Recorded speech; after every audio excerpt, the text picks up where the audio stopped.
Okay, so now we're going to do a review of stage 2, which also, like you see, it's got stage 1 in it. It's just much more detailed, and things are connected strategically. So from here, and some of this I'm going to pose as questions for you. I want to see what you think. So from here, because what we have now are actually like a web of relationships where you go from this to this. But in some cases, it's a fork in the road. You got to choose: am I going to go back to modified scarf? Or am I going to go to side B from here? There's a good case to be made for either one. So I start with side A, and I go to modified scarf in response to what? The elbow escape. Specifically that. Why? What does this do to stop this elbow escape? Seals against the hip. What are the other two body parts I can use at various times to seal against the hip? Sort of. Knee or hand. Usually it's not necessarily the elbow, but it's the yeah, like your forearm. Yeah. There you go. That's good. So yeah, the arm, you could say, the knee or the hip. There's always at least one of those sealing against his hip. But now we go back and he said, from here I'm vulnerable not to the elbow escape so much as what? Being rolled because of the way I'm facing, right? I'm not guarding against that side, but I am because I'm aware of it, and this arm is ready. At a moment's notice, it's one of my tools I have right at arm's reach. And then how do I know he's going to roll me that way usually? He first pushes into me to load it up, and then he reverses it, and then we're here. Now that I'm here, what am I vulnerable to? See, I changed my shape, arched my back, right? All that good stuff, so I can't be rolled. I'm lifting on this arm. He's not going to turn away. What does he do then? The elbow again. He turns back in again because since I'm flat, there's space. And that's a juncture where I say, well, do I go back to modified scarf? I can still keep him. Or I might change up to side B altogether. And then just from here. Now what's my priority? As far as my weight, I want to put my weight on his far shoulder. This shoulder being up is a problem. It's a problem if I want to control him. It's not a problem if I want an arm lock. Because this arm lock means I can go around and get Kimura across arm lock. So one way of looking at it, say, oh, crisis, opportunity, right?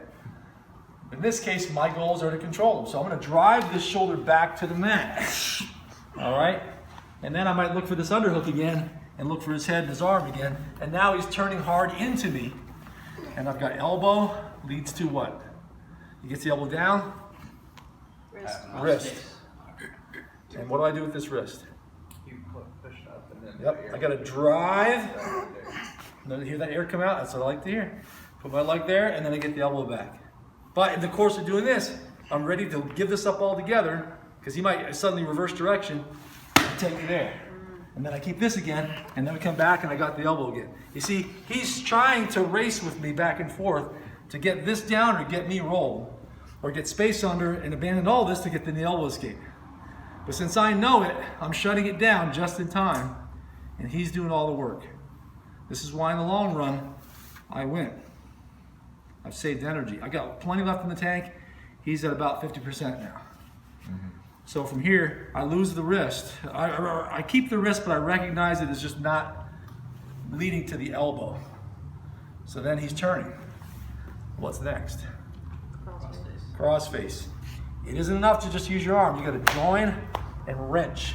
I want to turn his head and drive that shoulder. And here's what it always, if the guy's strong and really determined, he's going to fight it. And we end up right about here.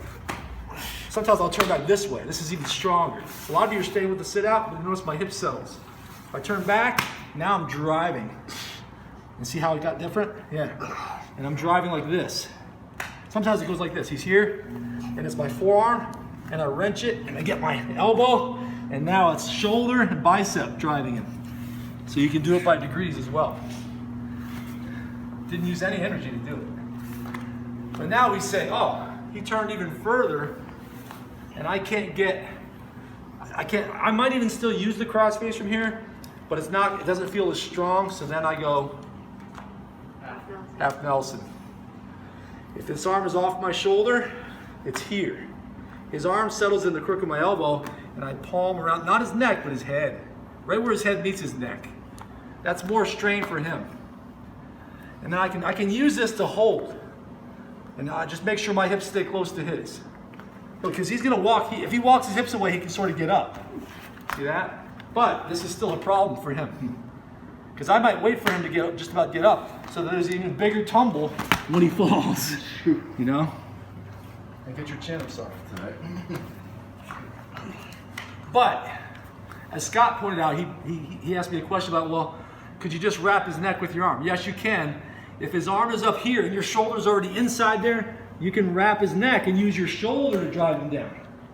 And this won't necessitate walking around to north and south with the half Nelson. You won't have to run the half. But if I'm here, it's down, then I'll tend to run it.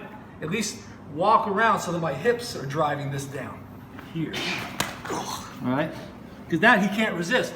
Even if I weighed 130 pounds and he's 200 pounds, if I run my hips around that, it's all that weight levering his shoulder down. He can't resist it. So it's a question of how much of you need to move that much of him.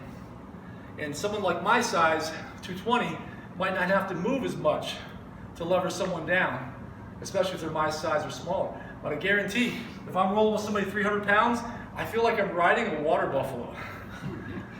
It's like I feel like I'm just along for the ride. And so you have to use your weight in very specific ways to maximize what you're getting, right? Because there are times when I feel pretty darn light against certain people, depending on their strength, their size, and their explosiveness. Some people are strong, but it's a slow strength. And some people are strong, but it's a fast, like explosive, wild bucking bronco kind of strength.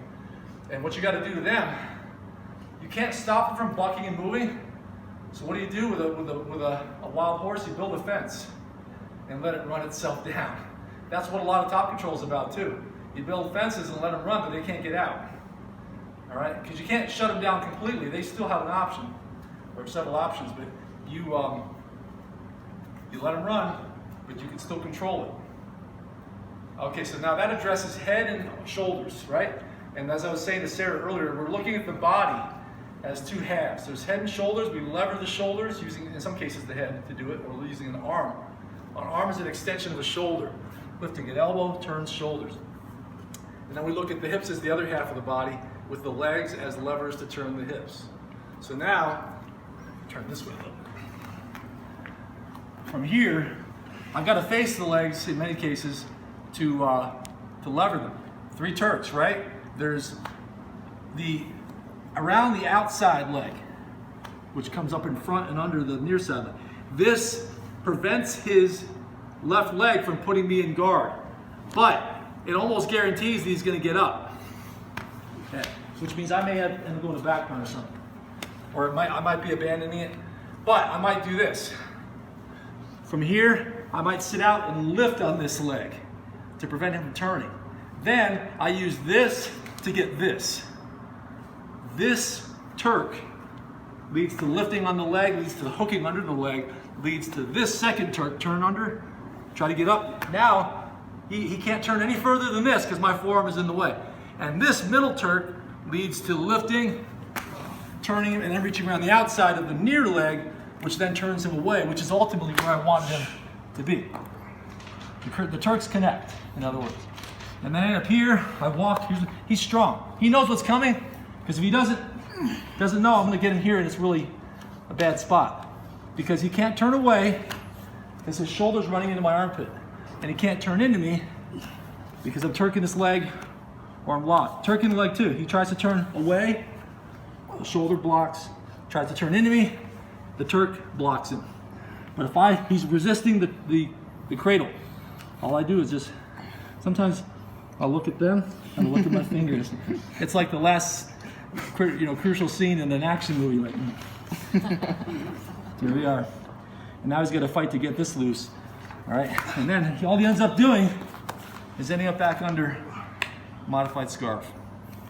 All right, but when I'm here, here's the point. I'm thinking roll. He's gonna roll me. I'm ready. I'm ready for it. Just quick. And I'm ready for him to reverse it. He goes back again, roll, back into me, and back again. Or quick roll, turns back in, side B. I was ahead of him. I knew.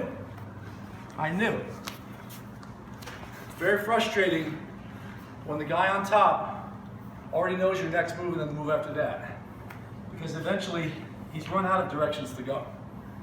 And then it's not a question of him knowing some direction you're not aware of. That's not the case. You know them.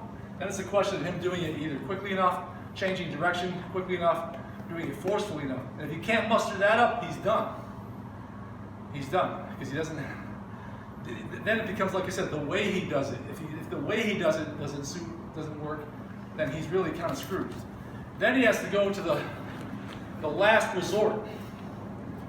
And I'm going to address this today. I don't usually do this in this seminar. There's another thing people on the bottom will do. And at an advanced level, sometimes it's all you've got. And it's what I call throw a dog a bone.